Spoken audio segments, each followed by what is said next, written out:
سلام عزیزان، وقتتون بخیر. من مریم برومند هستم، رتبه 32 کنکور علوم انسانی سال 1400، دارنده مدال نقره المپیاد ادبی.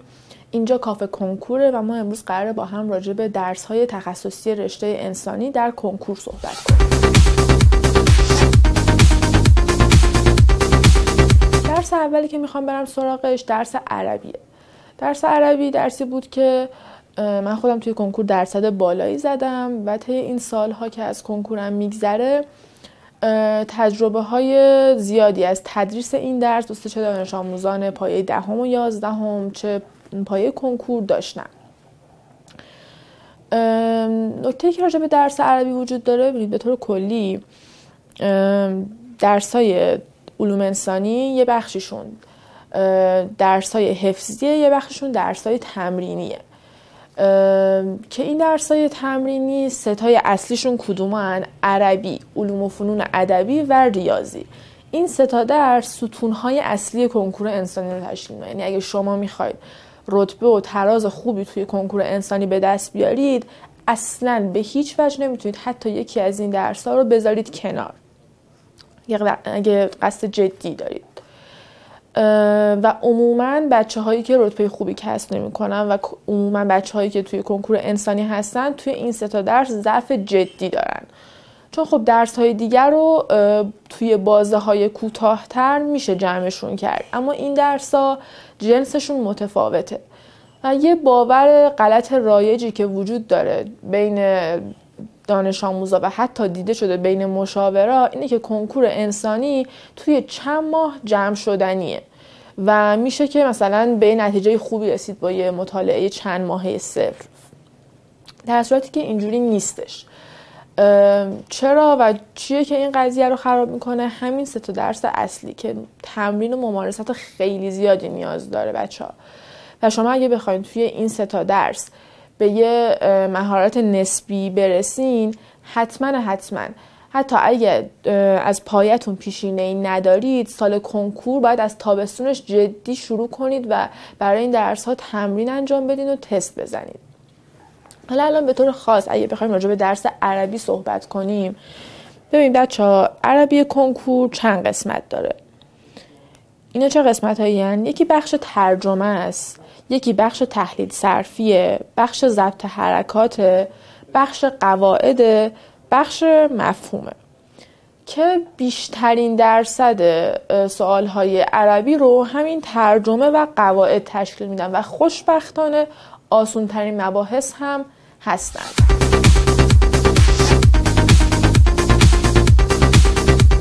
ترجمه یعنی چی؟ یعنی مثلا یا یه متن فارسی به شما داده میشه و 4 تا گزینه عربی و بعد شما انتخاب کنید که کدوم ترجمه درستیه، یا برعکسش، که حالا این هم میتونه از متون کتاب باشه، هم میتونه خارج از متون کتاب باشه و با تکیه بر قواعد و دایره واژگانی که شما طی سالها توی درس عربی کسب کردید باشه.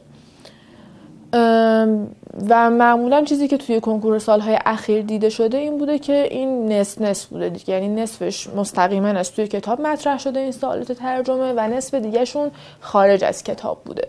اما خب حالا این خارج از کتاب بودن قرار نیستش که شما رو بترسونه یا هیجان زده کنه، چون گفتم اگه شما به قواعد مسلط باشین و اون دایره واژگانه رو داشته باشین، حتما از پسش برمیایید. و گفتم ترجمه و قواعد جزء آسان‌ترین مباحث عربی هستن. قواعد هم که همون چیزاییه که تو بخش قواعد کتابتون میخونید دیگه. و تو سالهای اخیرم اغلب سعی شده که از اون قسمت‌هایی که توی کتاب گفته که از این مباحث سوال مطرح نمیشه، واقعا سوال مطرح نشه. اما هنوز یه سری از نکات وجود داره که شاید توی کتاب نباشه و شما نیاز باشه برای کنکور بدونید، صرفا برای اینکه بتونید راحت‌تر و آسان‌تر به سوالا پاسخ بدید، که خب اونا توی منابع آموزشی، حالا چه کتاب‌های کمک درسی چه معلم‌ها، اینا ذکر شده. پس نگران این قضیه هم نباشید.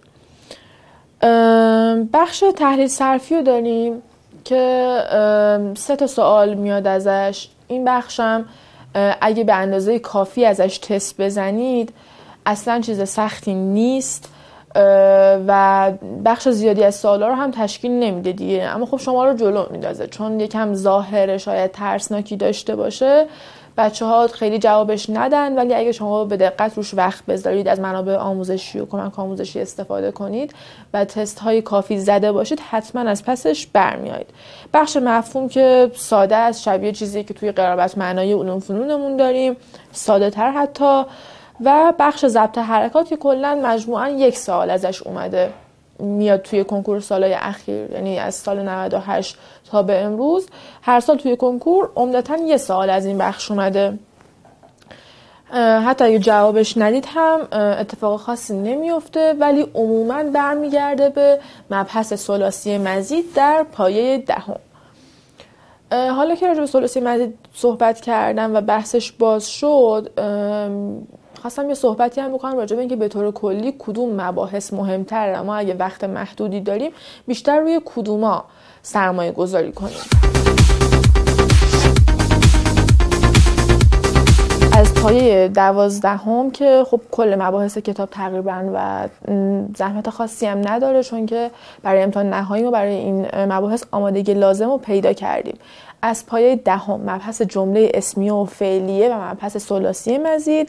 پایه 11 هم اسم نکره معرفه، مباحث اسمای مشتق، یعنی اسم فاعل، اسم مفعول و همونایی که توی درس دوم پایه 11 هم هست، و همینطور جمله وصفیه. این مباحثی هستن که هم تو بخش قواعد هم تو بخش ترجمه خیلی قراره به کار ما بیاد. یعنی بخش ترجمه هم اغلب سوالهاش گرهش توی قواعد نهفته است. بچه‌ها شما اگه قواعد بلد نباشین از پس سوالهای ترجمه هم بر نخواهید اومد، چون مهمترین راه برای حل سوالهای ترجمه حذف گزینه است. ما یه گزینه رو نمیتونیم حذف کنیم مگر از اینکه توش چه ایرادی پیدا کنیم، و این ایرادی که توی گزینه ها نهفته است معمولا مربوط به کدوم قسمتشونه؟ بله، بخش قواعدشونه.